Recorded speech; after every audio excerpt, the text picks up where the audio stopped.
Hi, welcome to what I promised would be a regular update. I didn't say how regular. Um, been thinking a lot about the work I've been doing and how it's changed over the last year. I started down this haunted selfie route with the visual work, and with the music, I began to channel all the stress and everything from personal illnesses and things that were coming through, and made some quite sort of intense internal internalized pieces that, if you listen to them, are not easy listening. But in fact, neither is the visual art. So I've carried on with the techniques that I'm using. I mean, broadly speaking, the techniques I'm using for the visual art at the moment are to do a drawing, painting, photograph, whatever. Take an image that I create, and drop it into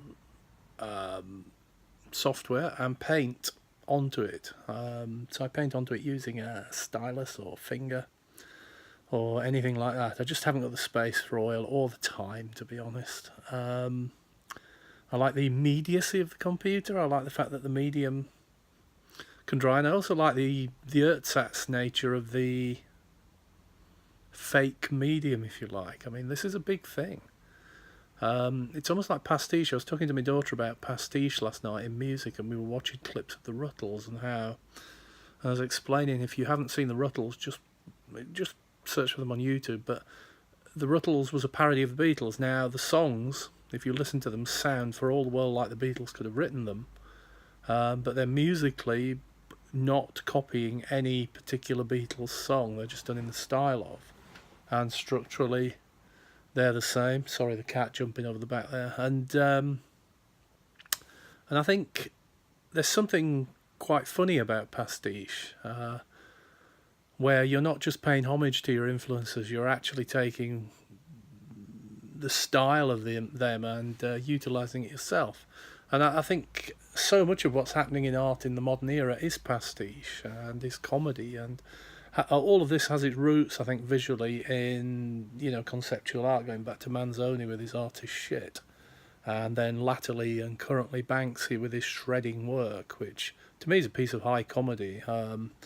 I know people get very uptight and say, "Oh, it's a work of masterful importance," and this, that, and the other. It isn't. It's a joke.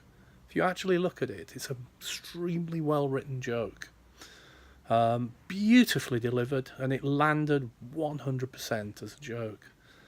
And there's nothing wrong with that in art. Now, I quite like the humour that the ersatzness of the digital media simulacra brings to the work I do, because actually the work I do is incredibly personal, it's incredibly dark, it comes from a very dark place.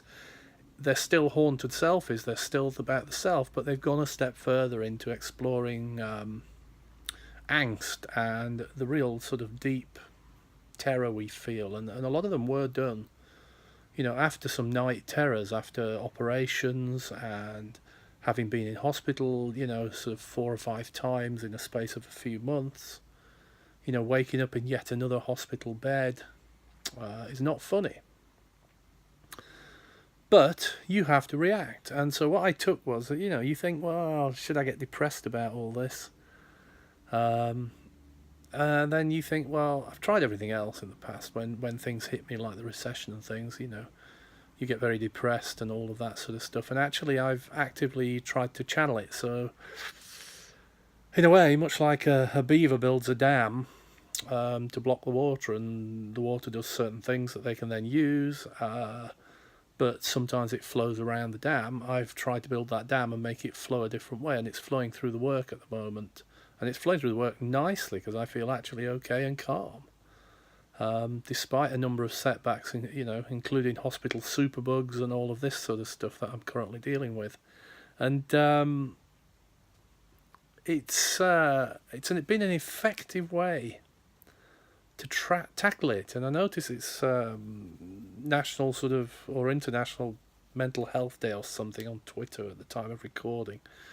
And these things are not often talked about, because most people's level of stress and mental health infraction is actually quite low. It's probably just extreme stress or a bit of anxiety in certain places. That's not to dismiss that, but it isn't stuff that is systemic and needs proper treatment or is the result of trauma, for instance. But I've never dealt with trauma and shock and things in quite this way before, and I have to say, as a way of dealing with it, it's been fantastic. Now I'm very lucky in that I can channel things into the work, and I've got the ability to do that. But that doesn't stop anybody doing the same thing, even if they're not an artist, by name, an artist, if you like. Art can be pure sort of angst and expression. It can be a howl of rage. There are no limits on it. I think it's just, if you're going to make good art, you owe it to yourself to be aware of the context in which your piece sits, not to just make it an empty howl with no other impact. If you make a howl, if you want a howl, go and look up art to see what other people have done. Start with Munch's The Scream and work backwards. And all of the stuff I'm doing at the moment, which is all on, obviously, Instagram, where this is, it's about that. And, I've had people react very badly to it and to me for doing it, which is rather odd. But, people are people. And as I say, I'm in a non-stressed place, particularly at the moment. But having said that, I know it's quite ugly work in a lot of ways. But so what? It's genuine, it's honest, it's open. It is what it is. And I have used every piece of formal training I've got, every piece of educational insight I've given to students over the years. I mean, bear in mind, I founded an arts department. I'm a trained art teacher, art education therapist as well, actually, I did the training for. I should have been using that years ago. But, I've founded a department, college, co-founded a college, all these sorts of things in education to get other people to create. And I've never really used those tools to explore my own. So the current set of work really is about that. It's about being an actual channel for what's going wrong in here. And the heart is tied to the brain, and the heart and brain work together, and the brain and the mouth work together usually.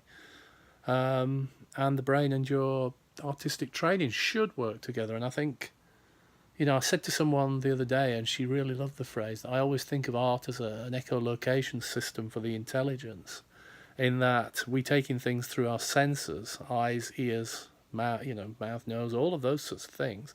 We rationalize them and we make sense of them using processes that we as a society create. So through education, through reading, reflection, all of that sort of thing.